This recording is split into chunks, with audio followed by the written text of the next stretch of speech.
বাংলাদেশে এমন একটি মসজিদ রয়েছে যেখানে সকল ধর্মের মানুষের মানত করা বস্তার বস্তা টাকা, স্বর্ণ অলংকার, বিপুল পরিমাণ বৈদেশিক মুদ্রা, হাঁস মুরগি, ছাগল সহ কোটি কোটি টাকা দানবাক্সে পাওয়া যায়।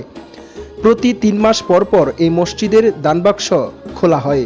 এই মসজিদটি হলো কিশোরগঞ্জের ঐতিহাসিক পাগলা মসজিদ।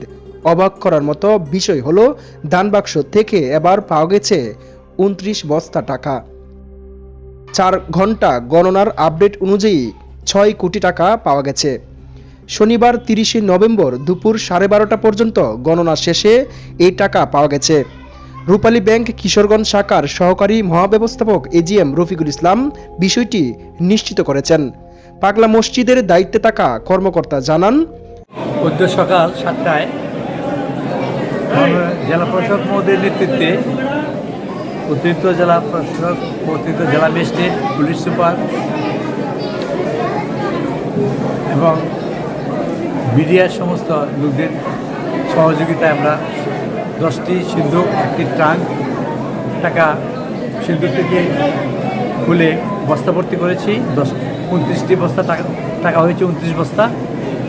আর এখানে টাকা গণনার কাজে উপস্থিত আছে কিশোরগঞ্জ জামিয়া ইমদাদিয়ার 155 জন ছাত্র, 2 জন শিক্ষক, আমাদের নুরুল কুরআন হাফিজিয়া মাদ্রাসা পাগলা মসজিদে 130 জন ছাত্র, আমাদের স্টাফ 36 জন, পুলিশ প্রশাসনের 20 জন, সেনাবাহিনী 10 জন, র্যাব 5 জন এবং আনসার 10 জন, ব্যাংক কর্মচারী 80 জন ও প্রশাসনের অতিরিক্ত জেলা ম্যাজিস্ট্রেটের নেতৃত্বে 20 জন সহ টাকা। পাগলা মসজিদ কমিটির সভাপতি কিশোরগঞ্জের জেলা ম্যাজিস্ট্রেট ও জেলা প্রশাসক ফজিয়া খান, পুলিশ সুপার মোহাম্মদ হাসান চৌধুরী, অতিরিক্ত জেলা প্রশাসক মোহাম্মদ রুবেল মাহমুদ সহ সেনাবাহিনীর ঊর্ধ্বতন কর্মকর্তা, প্রশাসনের দায়িত্বপ্রাপ্ত কর্মকর্তা ও পুলিশের উপস্থিতিতে দানের সিন্দুকগুলো খোলা হয়। পাগলা মসজিদের 10টি দান বাক্স ও একটি ট্যাঙ্ক থেকে এবার রেকর্ড 29 বস্তা টাকা পাওয়া গেছে।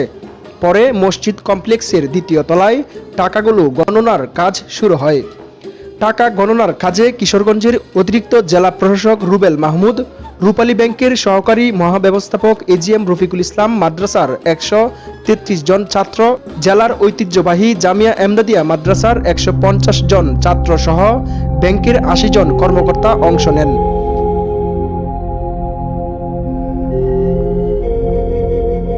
এছাড়া মসজিদ কমিটির 10 জন ও আইনশৃঙ্খলা রক্ষাকারী বাহিনীর 20 জন সদস্য অংশ নিয়েছেন।